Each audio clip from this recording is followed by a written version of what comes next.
feel that any question is silly or too simple. Don't kind of sit there thinking, I have to be very erudite, you know.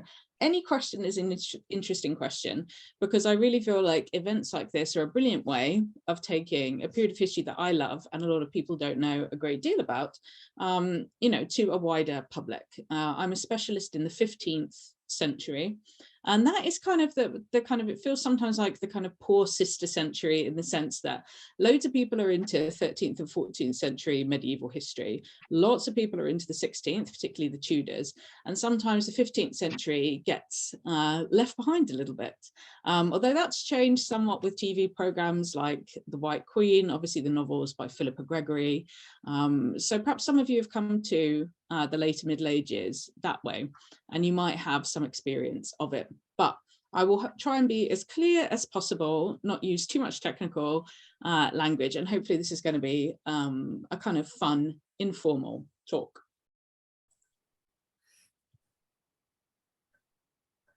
So, by the late 14th century, the feast day of a martyred Roman saint named Valentine was strongly enough associated with lovers that Geoffrey Chaucer could write that the holiday was when every bird cometh here to choose his mate.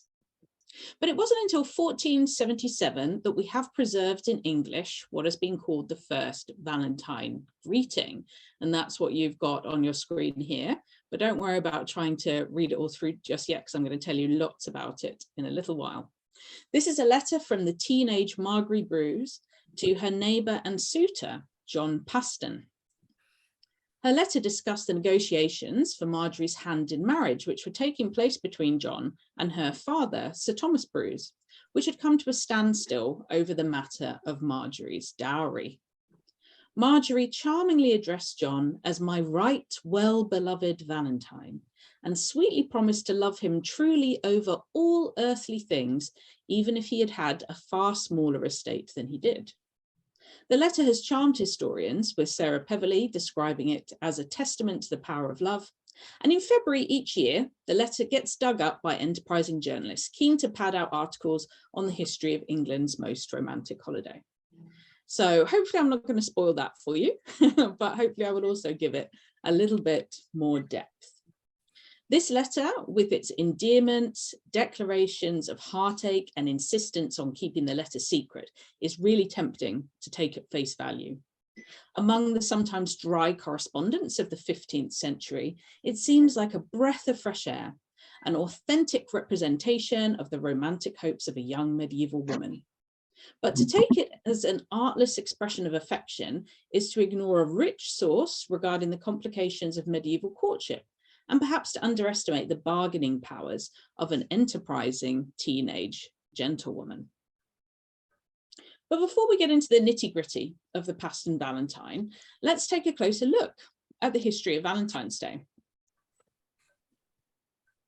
So, what surprises people sometimes is that St. Valentine was not associated with romance for most of the time that St. Valentine has been a significant saint. There have also been loads of different saints who are referred to as Valentine. Valentinus, which comes from the Latin word strength, was a really popular name in antiquity, and obviously the ancient world, a crucible of kind of forming early martyrs. There were loads of people who were called Valentinus. But the one who's eventually come to be considered the Saint Valentine of Valentine's Day was a 3rd century martyr whose feast day is, you guessed it, the 14th of February. Now, a common version of the legend of St. Valentine is that he was a bishop of Tournai in the 3rd century. And he wasn't arrested for anything to do with romance. He was arrested for evangelizing, for trying to spread the religion of Christianity, which is, of course, still relatively young in this period.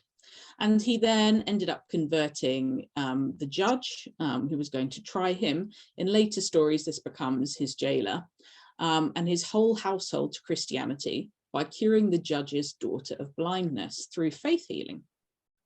Later, continuing to evangelize, Valentine was supposedly arrested and put to death. There are lots of romantic legends about St. Valentine, but they're all post-medieval in origin. For most of the Middle Ages, St Valentine was a martyr first and foremost. So what happened? How did Valentine's Day, the 14th of February, become associated with romantic love? So it used to be argued, and you might have seen this come up, it's the kind of thing that gets posted in kind of popular history articles sometimes as trivia, that supposedly Valentine's Day was created by the church as a Christian replacement for the pagan festival of Lupercalia, which celebrated health and fertility in mid-February. Now, that sounds like a really neat theory, but one of the annoying things about neat theories like that is there is actually no evidence for it. There isn't any evidence that the early church decided it wanted to replace Lupercalia, or that they were troubled by it in any way. And that certainly there doesn't seem to have been any attempt to make St. Valentine into a major saint. St. Valentine was just one of many martyrs in the Middle Ages, and he was not a really kind of prestigious saint. He wasn't a central focus of the medieval canon of saints at all. So who do we blame for Valentine's Day? The answer might be Geoffrey Chaucer, obviously author of the Canterbury Tales, but also of many other poetic works. So the very first reference that anyone has found to anywhere celebrating Valentine's Day is the 14th century comic dream vision poet, the Parliament of Fowls. So the Parliament of Fowls, it's been speculated, was written to celebrate Richard II's engagement to Anne of Bohemia. So quite often in the Middle Ages, for special occasions, poetry would be commissioned, or sometimes you might produce it speculatively and hope that you would be patronized for it and given lots of money. And in this poem, Chaucer writes, "For this was on St. Valentine's Day, when every bird comes there to choose his match, of every kind that men may think of." So the poet's describing a group of birds that gather together in the early spring. Maybe it doesn't feel too spring-like yet, but we're at the very top of spring, to choose their mates for the year. And so if this poem was written to celebrate Richard II's engagement, Richard II and Anne of Bohemia were both teenagers. They were about 15 years old at this point. And that seems to tally with our idea of young love and St. Valentine's Day, doesn't it?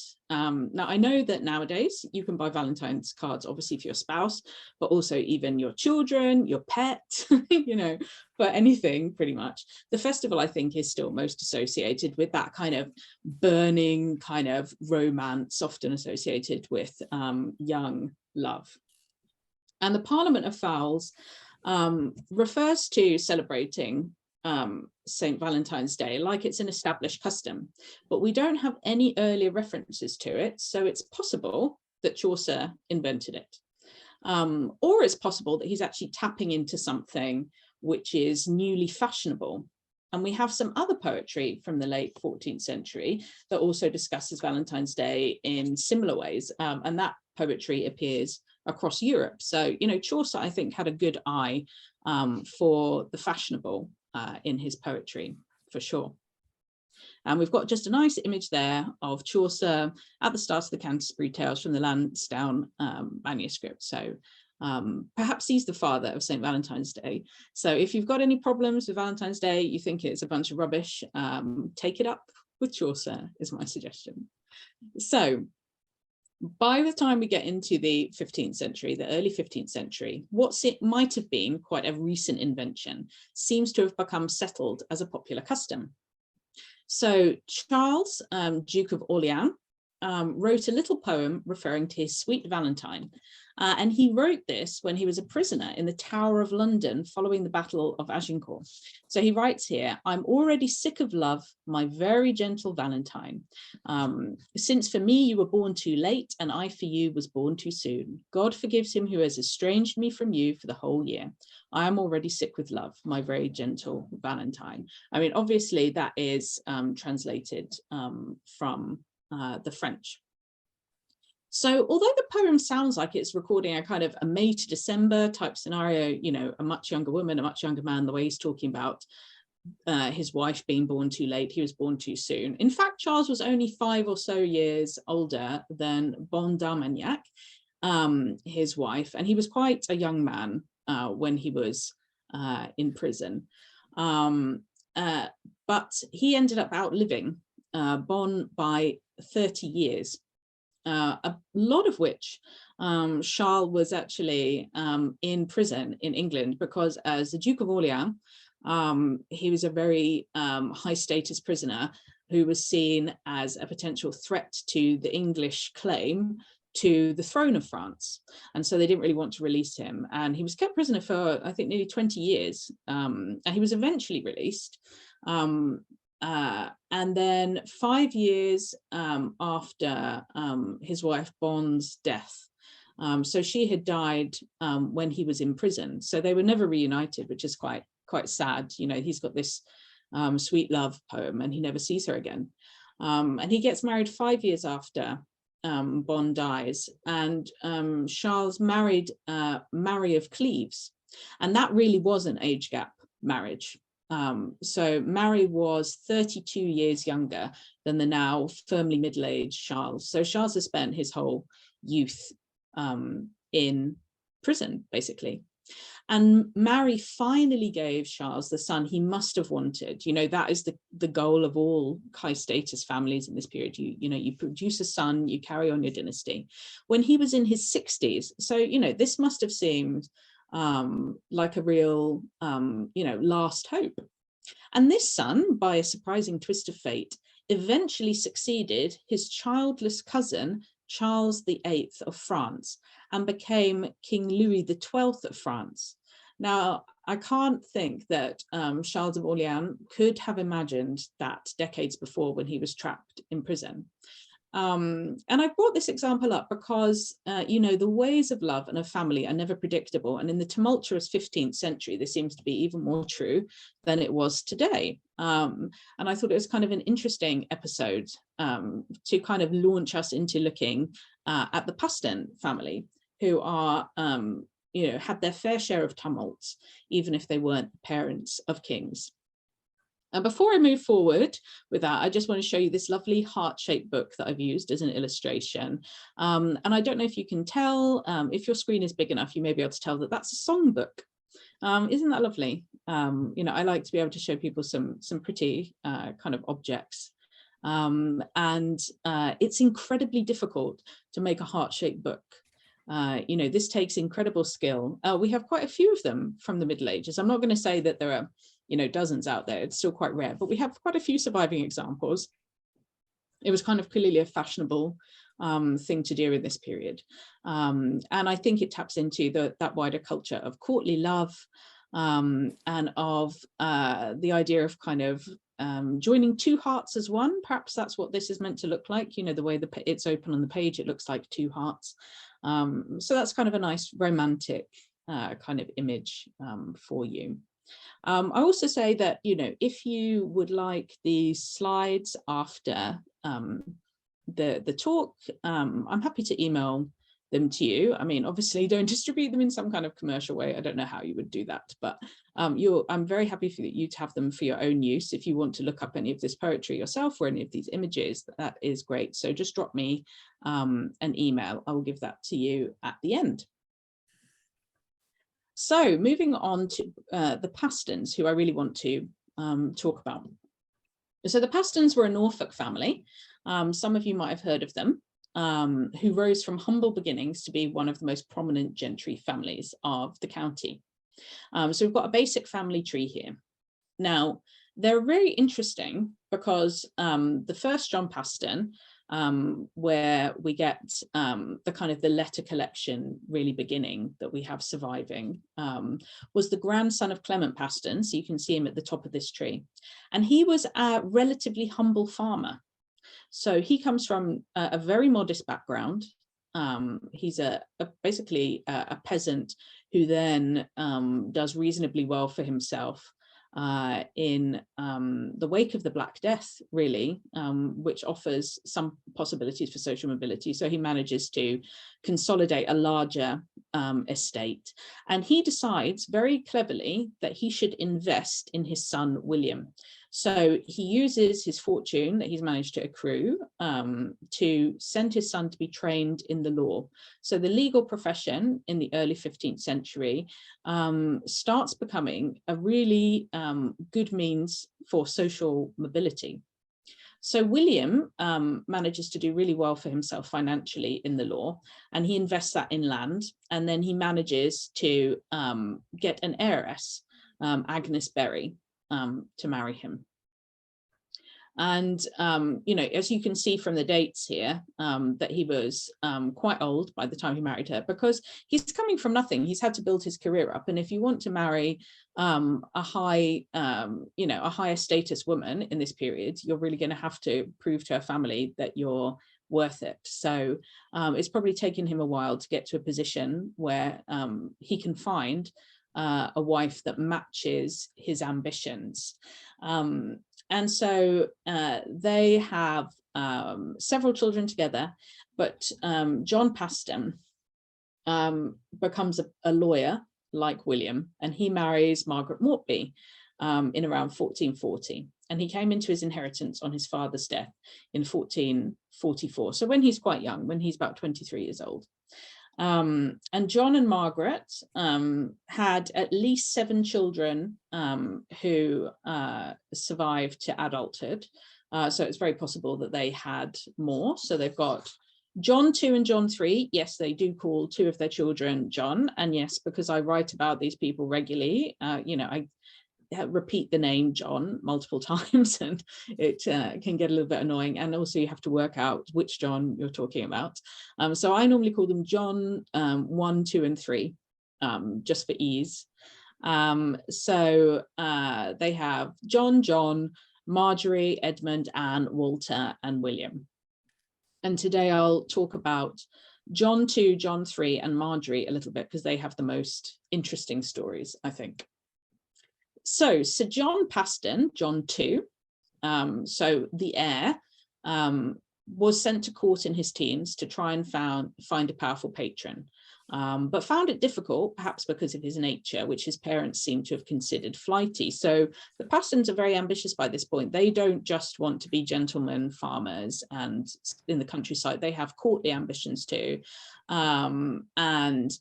But there seems to be some friction there, because it looks like John 2, so the son, wants to have quite a lavish kind of London lifestyle. And his father, who perhaps remembers, you know, where his family has come from, is quite unwilling to bear the expenses associated with the courtly lifestyle. So we have a number of letters where they're kind of arguing over that. And John was knighted in 1468 under Edward IV, though he later made the unfortunate decision to back the Lancastrian cause, not a very sensible move on his part ultimately. And he never married. We do know that he had a child by his mistress, Constance Rainforth, and that he died possibly of the plague in 1479. There was an outbreak of plague in London in 1479, and so he died in his 30s. Now that meant that his brother, also John Paston, it's entirely possible that they called their first 2 sons Johns to ensure that it was likely that a John would inherit, you know, maybe that name was meaningful to them. And this sometimes happens in medieval families, that you will then have more than one child with the same name, bleak as it sounds, you know, with the expectation of potential child mortality. So Sir John Paston inherited the Paston estate probably unexpectedly, you know, in his so 30s. So he would have been 34 35 when his brother died. And at some point in his teens, we know that he fathered an illegitimate child known as Jack, and that he spent a lot of time trying to find a suitable wife. From his mid-20s onwards, he's trying to make a match. So he doesn't get married until 1477, so he's 33 years old, which is relatively late, but his brother hadn't married either. And I think that the Pastons, are very ambitious, but perhaps not always willing to settle for something realistic, perhaps. They want the family to do really well, but they don't necessarily always offer enough to the kind of people that they want to marry into, I suspect. And that in some ways, maybe Marjorie Bruce's family felt like a little bit of a step down for the Pastons, but we will find out more about them in just a minute. So he and Marjorie had several children, and their first son, William, was born in 1479. John too supported the new Tudor regime after Henry VII came to the throne, very prudent, and he was knighted in 1487. So when he was in his 40s, so later than his brother was knighted. The family had been out of political favor for a while because of their poor choices regarding allegiances during the Wars of the Roses. But I'm not going to get into that now, that's too much stuff, but always happy to talk Wars of the Roses another time. And Marjorie Paston is a really interesting woman.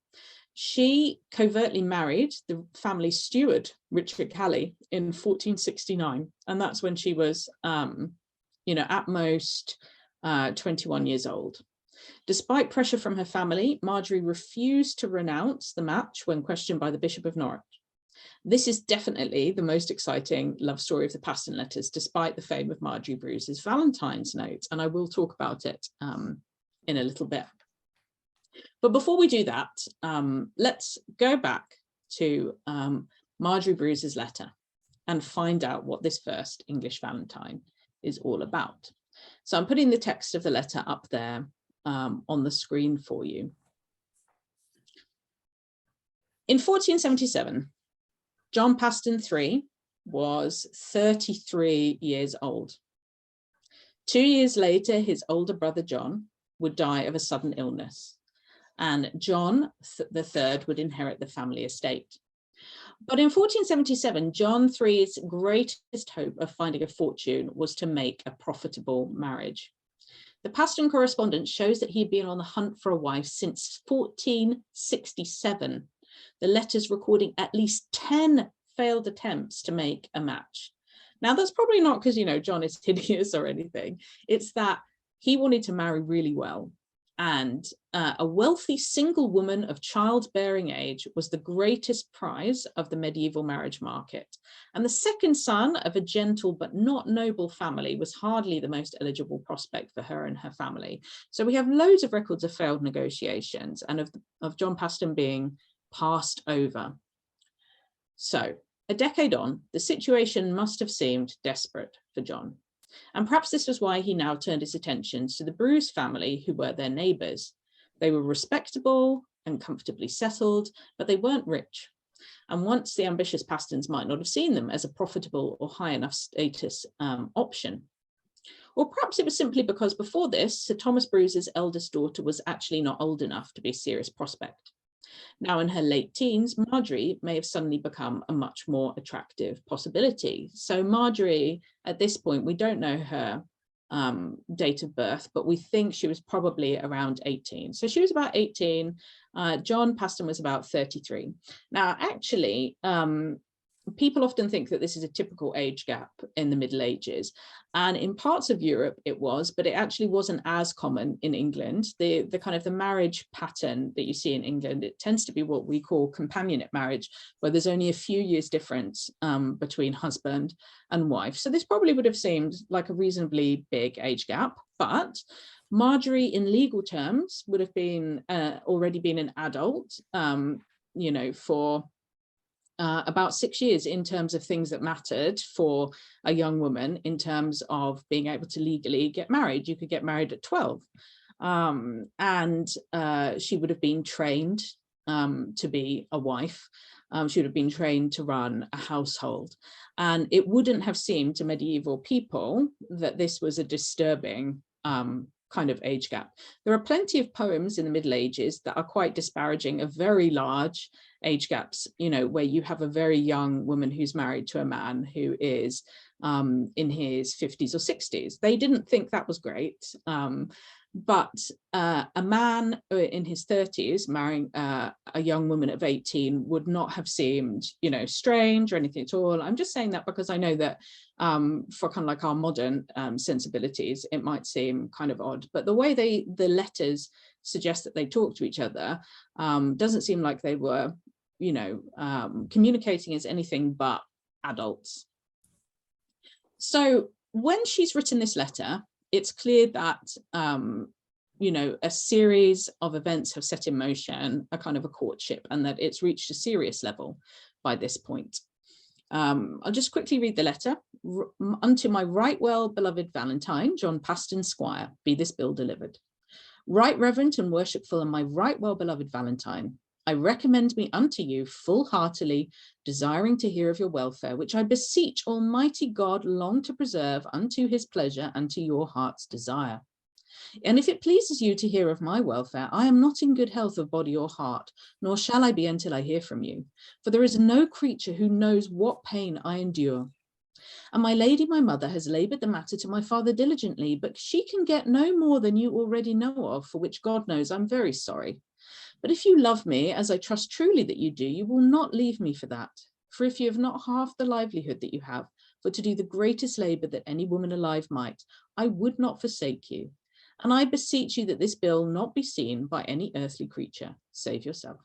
And this letter was written at Topcroft with a full heavy heart by your own Marjorie Bruce. So we don't know when John started to court Marjorie, but a letter that we have from Elizabeth Bruce, Marjorie's mother, inviting him to visit for the feast of St Valentine, which is kind of interesting as well, and so bring the matter to a conclusion, suggests that an offer for her hand was about to be made.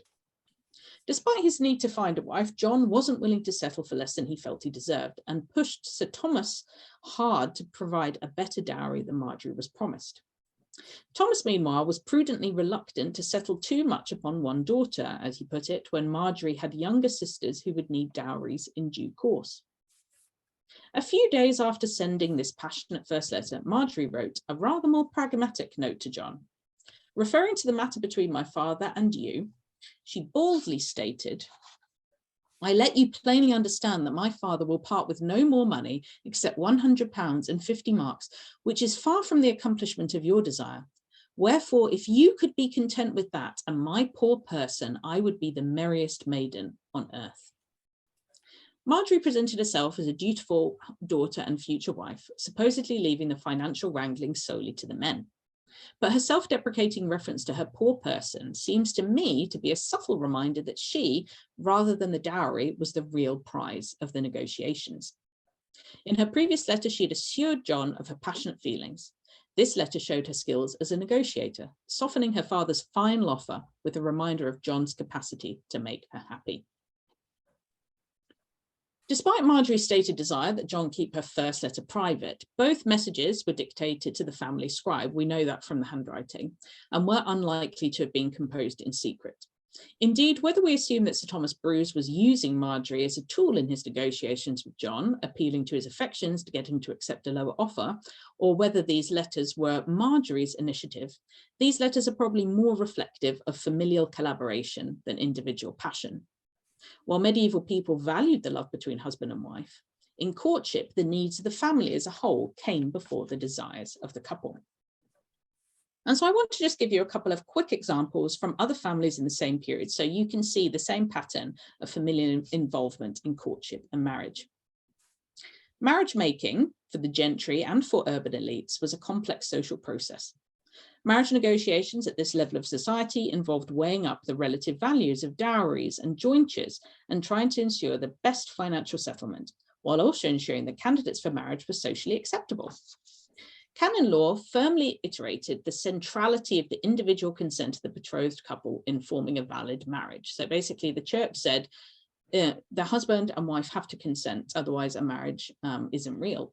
But the scandalized response to couples who married without the approval of their family, and we will talk about one of those cases in a little bit, indicates that free choice was tempered with an awareness of familial expectations and obligations.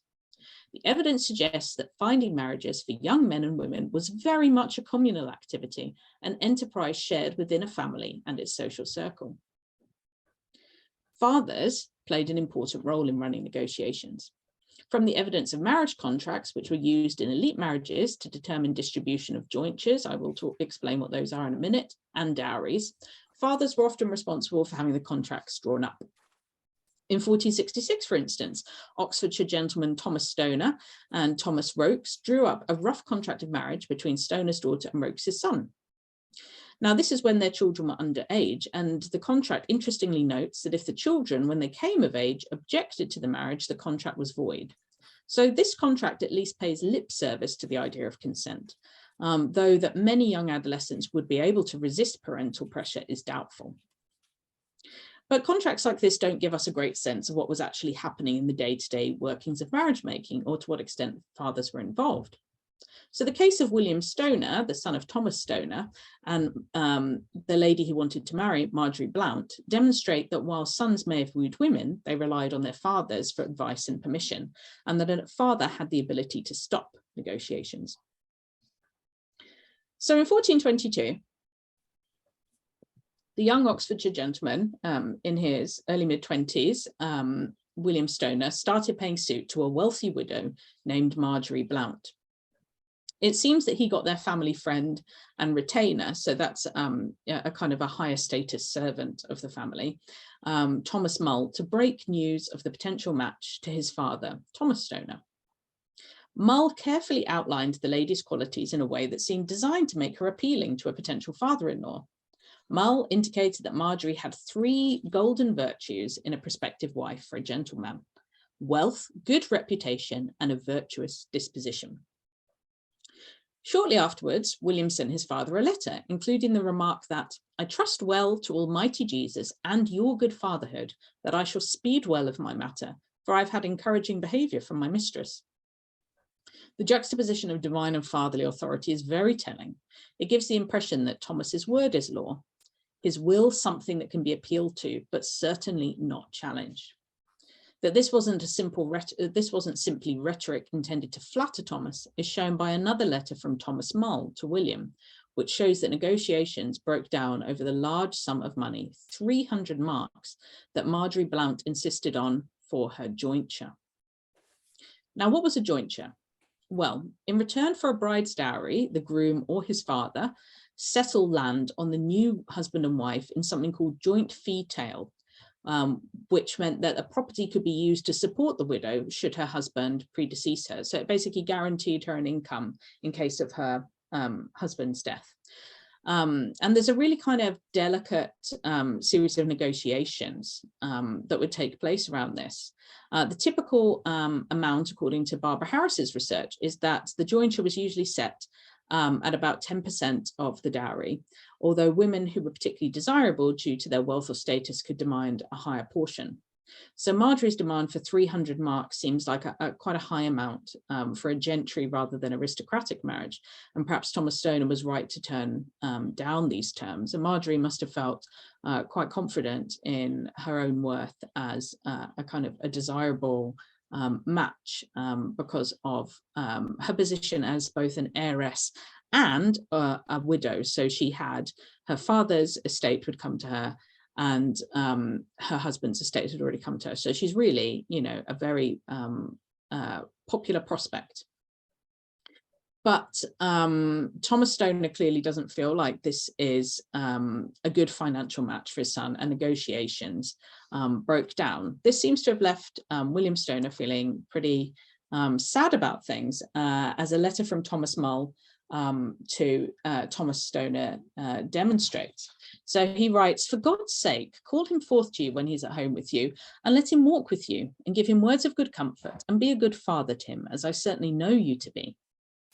You know, this is quite a frank kind of call on his friend, Thomas Stoner, to treat his son kindly and comfort him and sympathize with him. I think he's not telling him, you should reconsider your decision about the marriage, but he is asking him to be kind of kind to William, who's perhaps experiencing his first real romantic disappointment. But whether or not Thomas Stoner did comfort William, he didn't relax his stance on the jointure. William's current feelings might have been of less importance to his father than the long-term value of the match.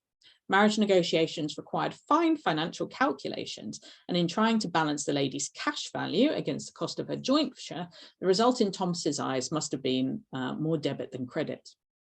William seems to have accepted his father's decision, even if he didn't like it, because nothing more comes up in the letters about Marjorie Blount. But of course, fathers didn't necessarily care for their sons' marriages solely on the basis of their cash or social value. Thomas Mull, when he was writing about the young lady, evidently thought Thomas Stoner would be interested in more than just Marjorie Blount's fortune. He wants to know about her good reputation and good conduct. And Stoner's turning down of steep terms for a jointure might well have been seen as the behaviour of a prudent father, not a parsimonious one. Wealthy merchant Richard Seeley Sr., meanwhile, was very interested in a potential match between his son George and fellow merchant John Dalton's sister for its own sake. So John Dalton was a very close friend of George, and the Dalton seems to have made good colleagues in the wool trade as well as good friends to the Seeleys. And it does seem like in the letters that there is, a happiness in the family at the idea that George Seeley might marry the daughter of friends of theirs. So Seeley's son, Richard Jr., wrote to his brother George that their father had commanded me to write to you, and he would be glad if it were brought about and you should work for it. And evidently Richard Sr. was impressed enough by the idea that he wrote to George on the same day saying, "Richard has great cheer for your sake, for the which matter especially I would be very pleased to hear more of." Richard Sr.'s interest in the match seems enthusiastic but not overbearing. He gave his approval but left it to George to ensure the match came about. And the marriage didn't actually result, but that wasn't necessarily surprising in a competitive marriage market. George and Richard Jr. spend a lot of time in their letters talking about potential wives, but they didn't actually marry until after their father's death, seemingly not through want of effort. So for young men in this period, it often takes several years and several attempts before they find a woman who is willing and her family is willing for him to marry her. So it's in this context we can understand the roles of the family in making a match between John Paston and Marjorie Bruce. It's clear from the letters that the Bruce family had decided they wanted to win John, and they had decided what they were willing to pay for him in terms of settling a dowry. They presented a united front, and in the end, John accepted their terms. Marjorie and John were married that year. Did he give in because he had no other options? Perhaps. We have no evidence in 1477 he was as in love with Marjorie as she claimed to have been with him. But several years later, in 1484, Marjorie wrote to her husband John, who was in London on business, and she requested that if he planned to stay in town long, that he send for her, for I think it has been a long time since I lay in your arms.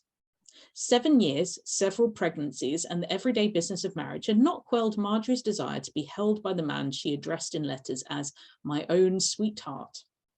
Perhaps that tender admission in a letter otherwise taken up with family business, rather than a calculated attempt to win him over before the marriage, shows us the real romance of Marjorie and John Paston. I want to close on a final note about the other romance of the Paston letters, the marriage of Marjorie Paston to the family steward, Richard Calley. A steward was a position that required a strong skill set and was highly prized as a really valuable employee, but he still wasn't a suitable prospective husband, particularly not for the touchy Pastons who were really aware of status, probably because they had themselves come from such humble origins. They didn't want anything pulling them back down. So when Marjorie's secret marriage to Richard was discovered in spring 1469, her brother John sneered that marrying him would see her fit to do nothing but sell candles and mustard. Her family separated the couple, and it seems that for a time Richard fled the county, worried about what they might do to him. In this time, he sent her a letter that puts the lie to the idea that 15th century correspondence lacks feeling.